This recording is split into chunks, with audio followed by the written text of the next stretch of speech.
Trazendo uma matéria especial nesta segunda-feira sobre o caso do acidente envolvendo o ex-DJ Daniel Dias. Hoje vive em um estado vegetativo, praticamente 5 anos se passaram e o julgamento tem data marcada. Nós conversamos, nesse caso vai atuar como assistente de acusação, o doutor aqui Fioravante Buch Neto, sobre esse caso, só para que você possa relembrar. O acidente envolvendo Daniel Dias foi no dia 11 de setembro de 2015, quando ele saía de sua casa e, ao entrar na Avenida Manuel Ribas, foi atingido em cheio por um veículo Audi A3. O veículo que Daniel estava é um veículo HB20, ele teve uma forte pancada na cabeça, passou por várias cirurgias ao longo desses anos e hoje vive no estado vegetativo. Na época, o condutor tinha ali 22 anos, foi preso, pois estava embriagado, o bafômetro apontou 0,85 e aí então foi preso em flagrante. A fiança foi arbitrada em R$4.000 na época, que foi paga pela família, e o indivíduo foi liberado, responde pelo crime. E agora teremos um júri popular, aonde, é claro, através desse júri, será julgado o indivíduo que causou esse gravíssimo acidente. Outro aspecto interessante, que é importante salientar, que no ano de 2017 foi feito então e foi divulgado um laudo da Polícia Civil do Paraná, onde através de imagens de vídeo monitoramento foi possível constatar que o veículo Audi A3 que atingiu Daniel Dias estava na velocidade de 135,58 km por hora na Avenida Manuel Ribas, que é uma via onde você não se passa de 60 km por hora. Então, é claro, isso foi anexado aos autos e também, é claro, fará parte como prova, obviamente, desse caso gravíssimo. Acompanhe essa entrevista com o Dr. Fioravante, explica o caso e, claro, quando será o julgamento. Bom dia, Thiago. Primeiro agradeço a receptividade na Rádio Jovem Pan. Bom dia aos ouvintes da rádio. Então, na verdade, nós entramos em todo o caso, se não me engano, no ano de 2017, em que uma amiga minha, conversando com ela sobre o caso do Daniel, ela atendia, ela trabalhava na parte de fonoaudiologia, Ana Paula Lima, acabei perguntando para ela se existia alguma assistência jurídica do Daniel, enfim, se alguém estava cuidando. Eu não conhecia ele pessoalmente, não tinha assim relações de amizade ou intimidade com ele, e me coloquei à disposição para auxiliar no que fosse possível, um caso tão grave aí na nossa comunidade, uma pessoa tão querida por todos os ouvintes e toda a sociedade aí de Porto União da Vitória. E me coloquei à disposição da irmã dele, a Cida, que é quem cuida dele até hoje, para acompanhar os processos, Então, para acompanhar o caso e eventualmente tomar alguma medida se assim fosse necessário, Então a gente acabou entrando na condução desse caso para dar um auxílio, tá? Isso foi mais ou menos no ano de 2017, se eu não me engano, Atualmente, temos dois processos, na parte jurídica nós temos a parte do processo criminal, que apura o crime que ocorreu naquela noite, nesse caso a gente não fala em acidente, porque aquilo foi um crime, e tem a parte civil, que seria a cobrança de uma indenização, tanto do proprietário do veículo, como do condutor do veículo, porque o proprietário entregou o veículo a uma pessoa, pelo que consta nos autos, até agora alcoolizada, que acabou provocando, ocorrendo aquele homicídio, aquela tentativa de homicídio, por dolo eventual, que é o que ele responde, só o motorista do veículo, Então hoje nós temos dois processos, Um processo que é o criminal, que quem conduz esse processo é o Ministério Público do Estado do Paraná, A defesa, muitas pessoas chamam de defesa do Daniel no criminal, não existe essa defesa do Daniel, né? Nós somos assistente de acusação. Então, nós acompanhamos o caso e caso haja alguma necessidade, tem alguma intervenção no caso, mas quem conduz, quem traça as teses, nesse caso especificamente, é o Ministério Público do Estado do Paraná, né, que vem conduzindo com uma competência a se elogiar.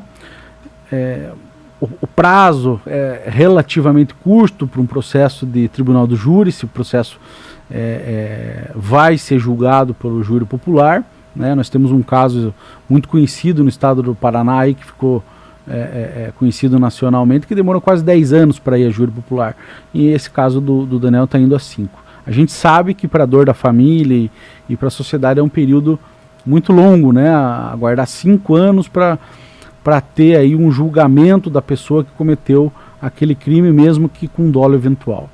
Então o processo criminal ele é um processo complexo. Nós tivemos a sentença de pronúncia, né, um processo de pronúncia onde um juiz de direito analisa as provas produzidas até aquele momento e verifica se realmente se trata de crime contra a vida, né, e se tem a competência do tribunal do júri. E foi isso que aconteceu, né? O motorista foi pronunciado pelo crime previsto no artigo 121 do Código Penal, que é homicídio simples, de forma tentada, né? Porque o Daniel não faleceu, ele se encontra num estado vegetativo até hoje, né? Mas o homicídio ele não se consumou por vontade, por vontades alheias, por circunstâncias alheias à vontade do agente aí do motorista, né? Então ele foi pronunciado, a pena prevista para homicídio simples ela varia de 6 a 20 anos, e aí ela tem uma redução de 1/3 a 2/3 em virtude da tentativa, né? Se a tentativa no direito, assim, quanto mais próximo da morte ficou a vítima, menor é a redução, né? Quanto mais distante ficou do evento morte, essa pena ela é diminuída mais ainda, né? Então foi marcado para o dia 29 de julho, né, às 9 horas, no Tribunal do Júri, aqui de União da Vitória, e aí o processo ainda continua, né? Depois o réu, enfim, dependendo do resultado, vai ter chance de recurso, ou se for absolvido, o Ministério Público acaba recorrendo, e aí continua-se o trâmite processual, né? Então esse é um resumo do que aconteceu até agora aí nesse processo, desse crime de trânsito, né, que apesar de ter acontecido em virtude de um acidente de trânsito, ele é aplicado, ele utiliza o Código Penal, o homicídio simples, para punir essa conduta do agente.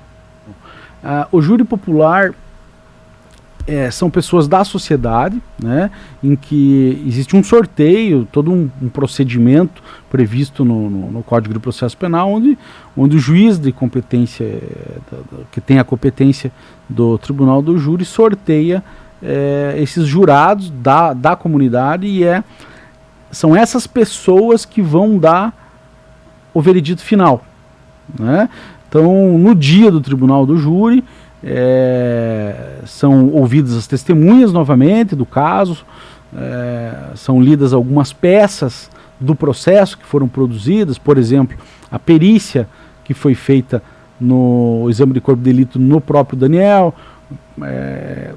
testemunhas que possam ter visto antes ou depois do crime, as condições do próprio Daniel.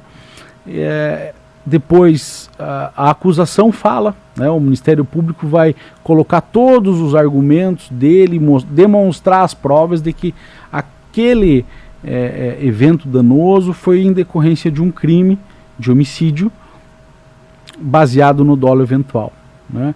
A gente ouve muito falar o que é o dolo eventual, né? O dolo eventual ele se reflete quando o agente de um crime ele assume o risco de produzir o resultado, nesse caso de produzir o resultado morte, né? Ele assumiu o risco de matar, ele assumiu o risco inclusive de morrer, né? Então você vê que ele não se importou com a própria vida dele, né? Andando numa velocidade que consta dos autos, uma velocidade extremamente alta, numa via central da nossa cidade, né? E acabou colidindo na traseira do Daniel, e enfim, e aconteceu tudo que está acontecendo. Então ele vai a julgamento, a defesa também fala, daí tem as teses defensivas, a acusação, e aí é formulado alguns quesitos, né, pelo juiz, enfim, para quem está conduzindo aquele tribunal do júri. A partir desse momento, o conselho de sentença, que é o nome que se dá para os jurados, ele se reúne depois desses debates, de portas fechadas, e ele vai responder algumas perguntas, né? Sobre a autoria, se foi aquela pessoa que está sendo acusada, se ela dirigiu, se ela não dirigia, se ela produziu aquele resultado, se ela não produziu, se ela agiu com dolo eventual ou não, se foi simplesmente culposo, doloso, enfim. E aí, quem dá esse veredito final é a população, é o conselho de sentença, são os jurados que vão ser sorteados para aquela sessão do tribunal do júri, para aquele julgamento, né? Então, geralmente não, sempre é uma sessão pública, tá, do tribunal do júri. Em alguns casos de grande repercussão, o juiz da causa pode limitar o acesso para que não haja tumulto, não haja confusão, enfim, né? Limitar a familiares, imprensa. Isso daí já não depende exclusivamente da gente. Quem decide isso é o próprio magistrado, né? Mas acredito que nesse caso vai ser aberto ao público. Tem vezes que as pessoas se cadastram antecipadamente para assistir, e aí é feito um sorteio, mas isso depende muito do juiz que conduz o processo, né? Mas a sessão é pública. O fato acontece. A Jovem Pan informa. Você fica sabendo. Credibilidade acima de tudo.